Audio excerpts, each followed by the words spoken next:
DCA PGDCA की तैयारी के लिए चैनल को सब्सक्राइब करें, वीडियो को लाइक करें, शेयर और कमेंट करना ना भूलें।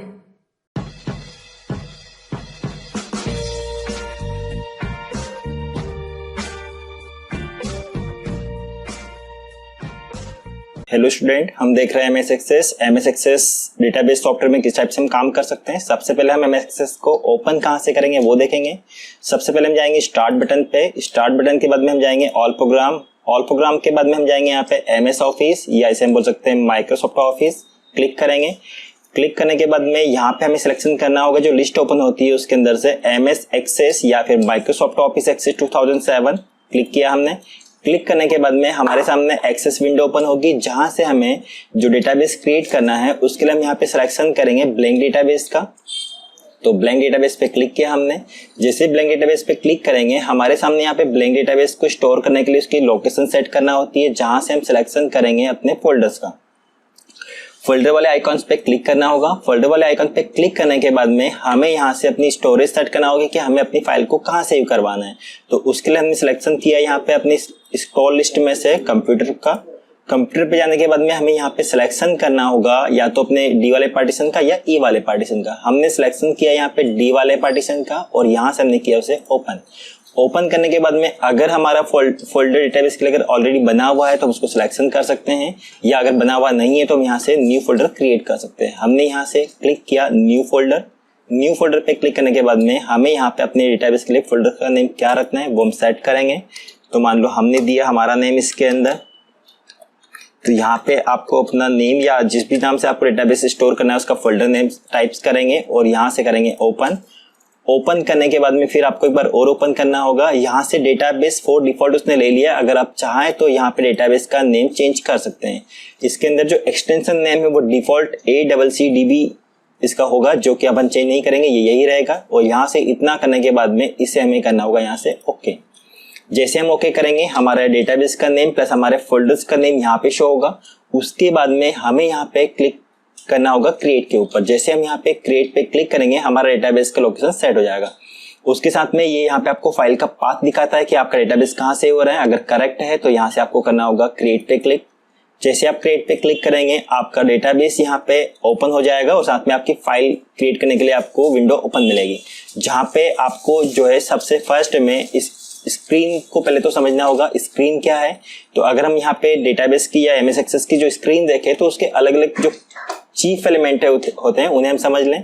सबसे ऊपर फ्रंट में हमारा जो दिखाई दे रहा है वो हमारा होता है टाइटल बार, जहाँ पे शो होता है हमारे प्रोग्राम का नेम प्लस हमारे फाइल का नेम। तो यहाँ पे हमारे फाइल का नेम प्लस हमारे प्रोग्राम का नेम यहाँ पे डिस्प्ले हो रहा है।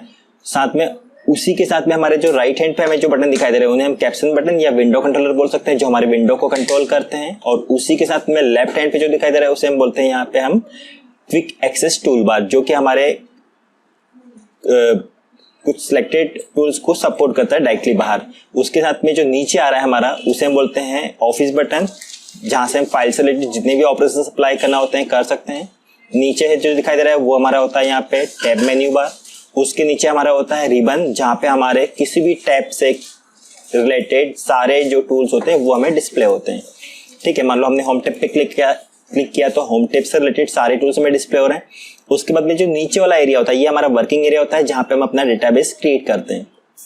और ये होता है हमारे यहाँ पे टेबल पेन, जहां पे हमारी सारी टेबल्स डिस्प्ले होंगी। और साथ में नीचे जो दिखाई दे रहा है ये होता है हमारा यहाँ पे स्टेटस बार, जहां पे हमारे इस डेटाबेस से रिलेटेड स्टेटस हमें डिस्प्ले होगा। तो ये होती है हमारे यहाँ पे इस विंडो की चीफ एलिमेंट। अब हम यहाँ पे देखेंगे कि डेटाबेस पे काम कैसे करते हैं। तो मान लो हम एक डेटाबेस क्रिएट करना चाहते हैं तो सबसे पहले हमें उसके लिए एक डेटाबेस को डिजाइन करना होता है, क्योंकि डायरेक्टली हम इस पे काम नहीं कर सकते हैं। सबसे पहले हमारे पास में यहाँ पे टेबल 1 डिस्प्ले हो रहा है, जहाँ पे उस टेबल को हमें डिजाइन करना होगा कि हमें डेटा क्या इनपुट करवाना है।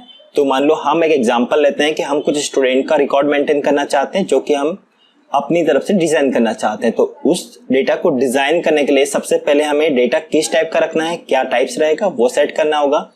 तो जो डेटाबेस होता है उसे डिजाइन करने के लिए हम जाएंगे सबसे पहले अपने होम टैब के ऊपर। होम टैब पे जाने के बाद में हमें आना होगा यहाँ पे अपने व्यू टैब पे। व्यू टैब पे जाने के बाद में यहाँ पे आपको जाना होगा डिजाइन व्यू में। हम जो डेटाबेस डिजाइन कर रहे हैं उस डेटाबेस को किस टाइप से और क्या उसके फील्ड के टाइप्स रहेंगे वो डिफाइन करना होते हैं। सो हमने यहाँ पे क्लिक किया कहाँ पे, डिजाइन व्यू पे। डिजाइन व्यू पे जैसे ही हम क्लिक करेंगे हमारे सामने यहाँ पे टेबल का नेम डिस्प्ले होता है, जहाँ पे हमें अपनी टेबल को किस नाम से स्टोर करवाना है वो हमें सेट करना होता है। तो मान लो मैंने यहाँ पे एक टेबल का नेम दिया, अपन ने नाम दिया मान लो यहाँ पे स्टूडेंट नेम दिया। स्टूडेंट नेम देने के बाद में इसको यहाँ से हमने कर दिया ओके। जैसे हमने ओके किया यहाँ पे हमारे टेबल डिजाइनिंग विंडो ओपन हो गई, जहाँ पे हम अपनी टेबल को डिजाइन करेंगे। ये जो विंडो होती है जहाँ पे हम अपनी फील्ड के टाइप्स और उसके डेटा टाइप को डिफाइन करते हैं। मतलब हमारे यहाँ पे होंगे फील्ड के नेम और यहाँ पे होंगे हमारे डेटा टाइप्स। मतलब जो एमएस एक्सेस होता है उसके अंदर जो डेटाबेस होता है वो कैसा होना चाहिए, क्या उसकी फील्ड होना चाहिए, उसके इनपुट का टाइप्स क्या होना चाहिए, वो हमें यहाँ पे डिफाइन करना होता है। इस वाले फील्ड नेम वाले कॉलम में हमें लिखना होंगे अपने सारे फील्ड के नेम जो हम अपने डेटाबेस के लिए फील्ड चाहते हैं, और डेटा टाइप में हमें लिखना होंगे अपने सारे वो टाइप सिलेक्शन करना होंगे जो हम उसको डिफाइन करना चाहते हैं। मान लो हमने एक स्टूडेंट का रिकॉर्ड मेंटेन करना है, सो हमने उसके लिए डेटाबेस डिजाइन करना है। तो हमने पहला फील्ड यहाँ पे आ रहा है अपना आईडी और उसका डेटा टाइप आ रहा है ऑटो नंबर। तो यहाँ पे आप अपनी फील्ड का नेम डिफाइन करेंगे और यहाँ पे अपने डेटा का टाइप डिफाइन करेंगे। मान लो हमने स्टूडेंट के लिए रिकॉर्ड मेंटेन करना है, तो मान लो हमने यहाँ पे दिया स्टूडेंट आईडी या SID। हमने शॉर्ट नेम लिया उसके लिए SID मतलब स्टूडेंट आईडी, और यहाँ पे लिया उसका ऑटो नंबर। अगर हम ऑटो नंबर या किसी अदर टाइप्स के डेटा टाइप को डिफाइन करेंगे तो उस टाइप से हमारी एंट्रीज यहाँ पे सपोर्ट करेगा सिस्टम। ये यहाँ पे सबसे पहले हमें क्लियर होना चाहिए कि डेटा टाइप्स किस टाइप से काम करते हैं। तो मान लो यहाँ पे हम जो भी फील्ड लेंगे उसका डेटा टाइप यहाँ पे डिफाइन करना होता है कि ये टाइप्स क्या रहेगा। मान लो अगर हम लेते हैं स्टूडेंट आईडी या SID, तो यहाँ पे स्टूडेंट आईडी का मतलब ये होता है कि स्टूडेंट का एक सीरियल नंबर होगा जो हमें यहाँ पे सेट करना होगा, है ना। तो मान लो अगर हम चाहते हैं कि स्टूडेंट का जो नंबर है अगर वो अपने आप जनरेट हो, ऑटो नंबर जनरेट हो, तो हम यहाँ पे रखेंगे उसको ऑटो नंबर। अगर हम चाहते हैं कि नहीं नंबर हमारे हिसाब से जनरेट होना चाहिए, जो हम चाहते हैं सीक्वेंस में वो नंबर होना चाहिए। मान लो हम चाहते हैं कि हमारा नंबर 101 से शुरू हो या 1001 से शुरू हो, तो उसके लिए हमें यहाँ पे अपने हिसाब से अगर नंबर सेट करना है तो उसके लिए हम यहाँ पे देते हैं नंबर। अगर आप सिस्टम के हिसाब से चाहते हैं कि ऑटो नंबर जनरेट हो तो ऑटो नंबर सेट करें, अपने हिसाब से चाहते हैं कि आप हमारे हिसाब से नंबर जनरेट हो तो यहाँ पे हम करेंगे नंबर सेट। तो मान लो हम हमारे हिसाब से नंबर देना चाहते हैं तो हमने यहाँ से किया नंबर सेट और आगे बढ़ गए। तो ये हुआ हमारे यहाँ पे पहला फील्ड डिफाइन। और उसके बाद में यहाँ पे इसी फील्ड में आपको यहाँ पे की बना हुआ नजर आ रहा होगा जिसे हम बोलते हैं प्राइमरी की।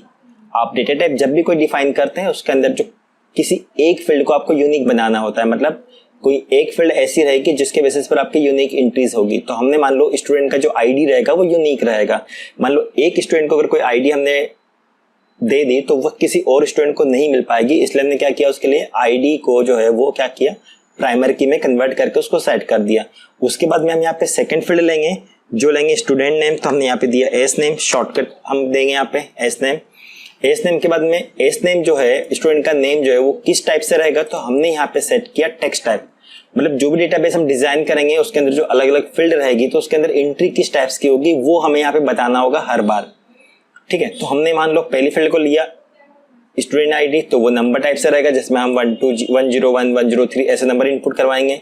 उसके बाद में हमने स्टूडेंट नेम लिया, स्टूडेंट नेम का जो डेटा टाइप रहेगा वो हमारा टेक्स्ट रहेगा। टेक्स्ट इसलिए रहेगा क्योंकि स्टूडेंट का जो नाम रहेगा वो टेक्स्ट फॉर्मेट में रहेगा, सो हमने उसको टेक्स्ट फॉर्मेट में इनपुट करवाना है, इसलिए हमने इसको यहाँ पे सेट कर दिया टेक्स्ट। वैसे सिस्टम डिफॉल्ट ले लेता है, अगर नहीं लेता है तो हम उसको यहाँ से बदल सकते हैं। टेक्स्ट लिया, उसके बाद में हमने यहाँ पे सेकंड फील्ड लिया उसका फादर नेम, या फादर नेम ले भी सकते हैं या नहीं भी लेंगे तो चलेगा। फादर नेम में एफ नेम लिया अपन ने, ये भी रहेगा यहाँ पे हमारा एक तरह से टेक्स्ट टाइप में।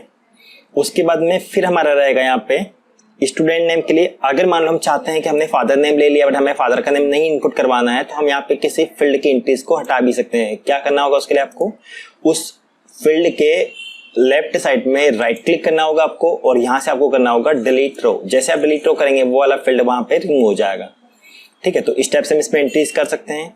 हमने स्टूडेंट नेम के बाद में लिया उसका स्टूडेंट नेम के बाद में उसका कॉन्टेक्ट नंबर डाल दिया। मान लो हम चाहते हैं कि उसका कॉन्टेक्ट नंबर होना चाहिए या मोबाइल नंबर होना चाहिए, तो हमने यहाँ पे कॉन्टेक्ट नंबर को शॉर्ट में लिख दिया। फुल लिखे या शॉर्ट लिखे, अपन ने शॉर्ट लिखा, ठीक है। शॉर्ट लिखने के बाद में यहाँ पे जो कॉन्टेक्ट नंबर रहेगा वो रहेगा अपने आप में नंबर फॉर्मेट में, लेकिन अगर नंबर फॉर्मेट है तो जरूरी नहीं कि उसके लिए हम नंबर फॉर्मेट ही यूज करें, हम उसको टेक्स्ट फॉर्मेट में भी यूज कर सकते हैं, क्योंकि नंबर टेक्स्ट फॉर्मेट जो होता है या टेक्स्ट टाइप जो होता है वो अपने आप में सभी टाइप्स के डेटा को सपोर्ट करता है, टेक्स्ट भी और नंबर भी। टेक्स्ट में अल्फाबेट आ जाते हैं, साथ में नंबर्स भी आ जाते हैं। तो ये हमने यहाँ पे किया सेट कॉन्टेक्ट नंबर के लिए टेक्स्ट फॉर्मेट, है ना।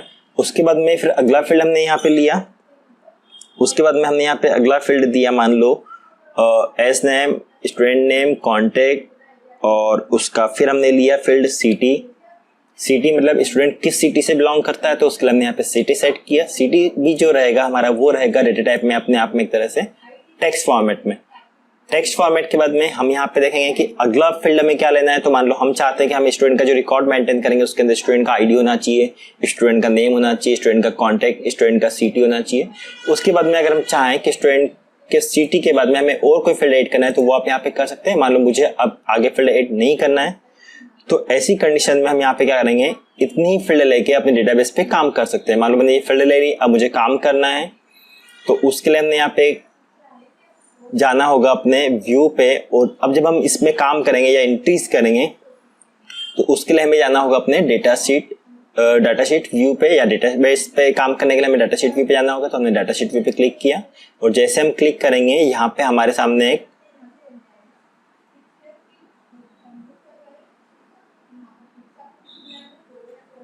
ऑप्शन होगा जहां पे हमें अपनी फाइल को ओके करके सेव करना होगा। यहाँ पे हमें सेव करने के लिए बोलेगा टेबल को, तो हमने यहाँ से किया इसको यस, और जैसे हमने यस किया हमारा डेटाबेस टेबल क्रिएट करके यहाँ पे आपके सामने शो हो जाएगा, रेडी हो जाएगा, जहाँ पे आप अपनी एंट्रीज वगैरह कर सकते हैं।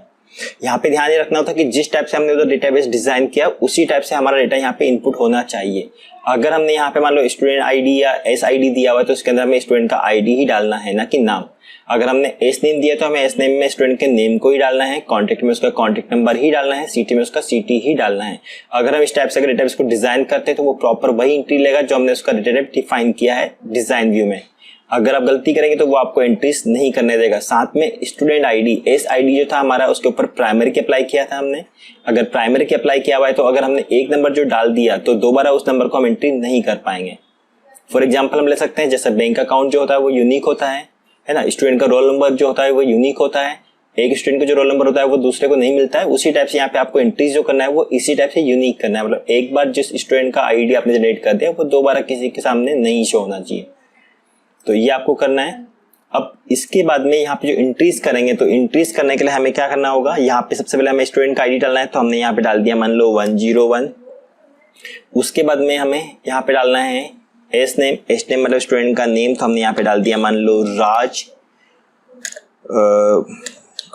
वर्मा डाल दिया, है ना। उसके बाद में हमें डालना है कॉन्टेक्ट। तो यहाँ पे हम अपनी जो टैब की है टैब की से भी नेक्स्ट एंट्रीज पे जा सकते हैं, मतलब अगले टैब पे जा सकते हैं। कॉन्टेक्ट नंबर डाल दिया हमने यहाँ पे, मान लो हमने कॉन्टेक्ट नंबर फिल किया। यहाँ पे कॉन्टेक्ट नंबर फिल करने के बाद में हमें सिटी डालना है, तो सिटी पे गए, फिर यहाँ से हमने डाल दिया सिटी। सिटी पे जाने के बाद में फिर हमें जाना होगा यहाँ पे अगली एंट्रीज पे, क्योंकि आगे हमारे पास में एंट्रीज के लिए कॉलम नहीं है, तो हम यहाँ पे टैब की प्रेस करेंगे। जैसे आप टैब की प्रेस करेंगे आपका फर्स्ट रिकॉर्ड जो होता है वो डेटाबेस के अंदर इनपुट हो चुका है। ये पहला रिकॉर्ड हुआ। सेकंड रिकॉर्ड फिर वही प्रोसेस 102, फिर नाम डालना है आपको रोहन शर्मा, ठीक है। फिर अपने टैब प्रेस किया और यहाँ पे अपने को डालना होगा उसका कॉन्टेक्ट नंबर। कॉन्टेक्ट नंबर अपन डालते हैं,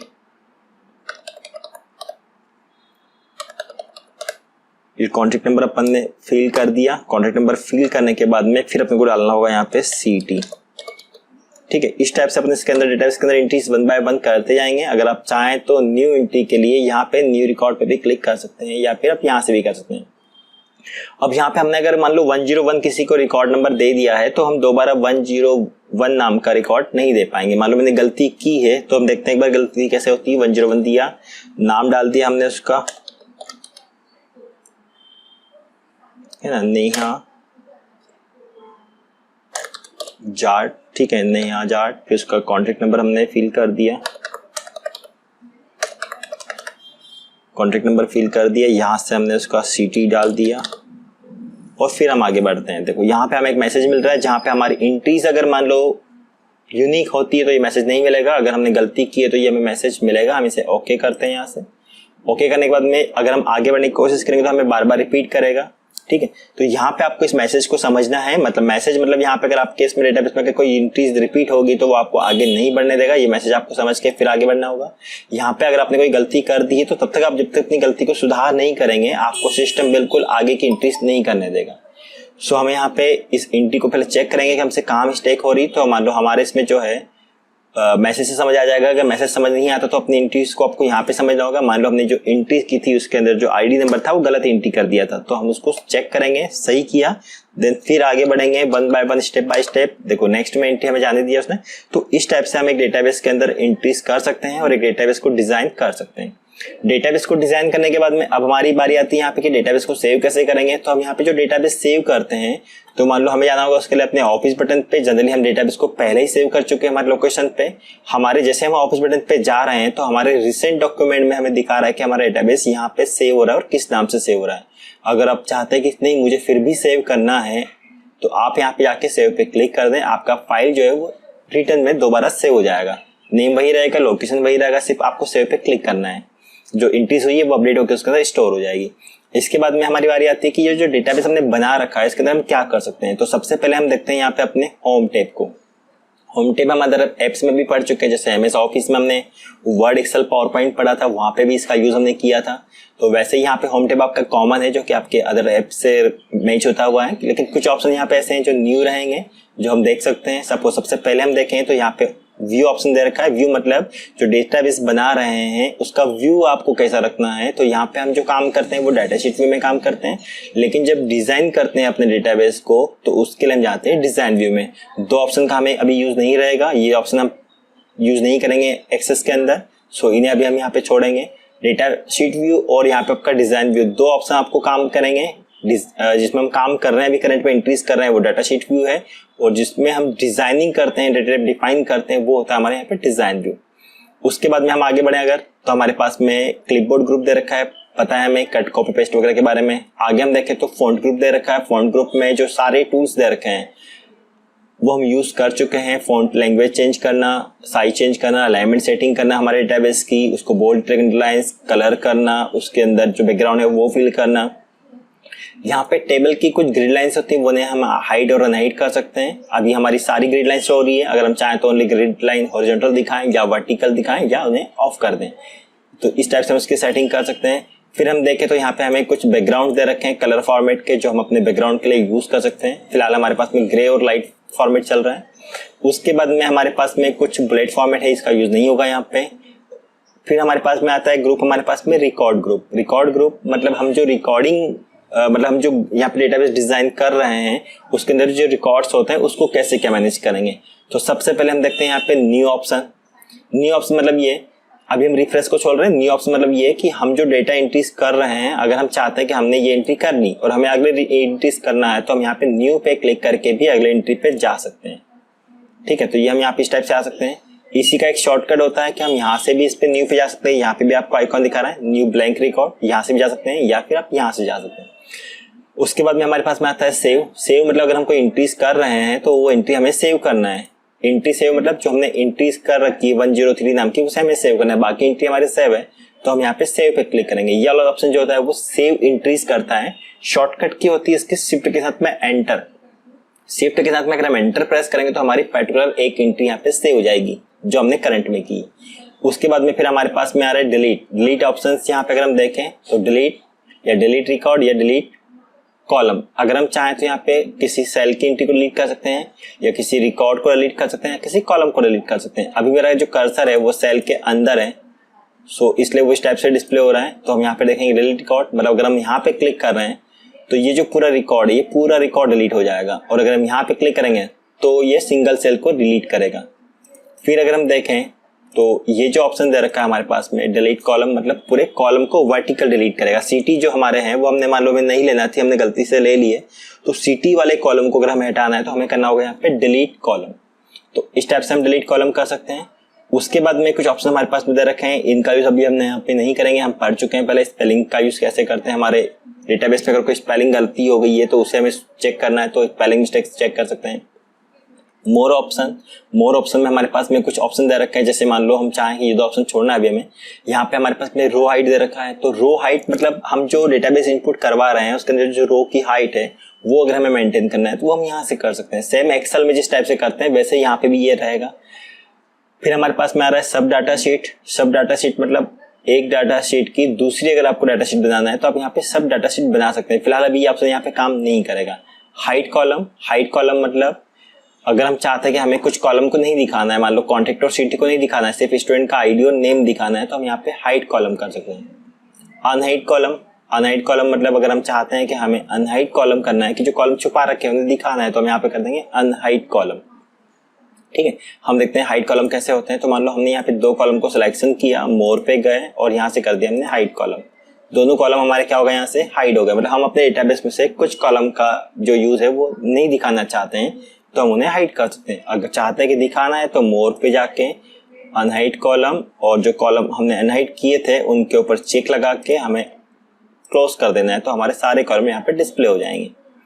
तो इस टाइप से हम कर सकते हैं। फ्रीज ऑप्शन एक्सेल में भी हमने पढ़ा है या एक्सेल में भी होता है हमारे पास में। तो फ्रीज कॉलम मतलब ये कि अगर हमारे पास में मान लो यहाँ पे 200 या 1000 के समथिंग एंट्रीज है और हम चाहते हैं कि हमारे पास में इतनी सारी एंट्री है और अगर हम इतनी सारी एंट्री में से किसी सिलेक्टेड एंट्री को ही देखना चाहते हैं, बाकी एंट्रीज को अभी नहीं देखना चाहते हैं, तो वहां से हम उसे फ्रीज कर सकते हैं। फ्रीज मतलब अभी यहाँ पे हम करते हैं ऐसे फ्रीज, मान लो मुझे स्क्रॉल करना है बट मेरे पास अभी यहाँ पे इतनी एंट्री नहीं है कि मैं इसको दिखा पाऊँ, फिर भी हम देखते हैं, कोशिश करते हैं कि मुझे एस नेम वाला जो कॉलम है उसके तक का डेटा हमेशा शो करना है, आईडी और एस नेम का। बाकी कॉन्टेक्ट सिटी के बाद में मेरे पास में वो भी मान लो फॉर एग्जांपल यहाँ पे बहुत सारे कॉलम है बट वो मुझे नहीं दिखाना है, तो मैंने वहां कर्सर रख के इसको कर दिया फ्रीज।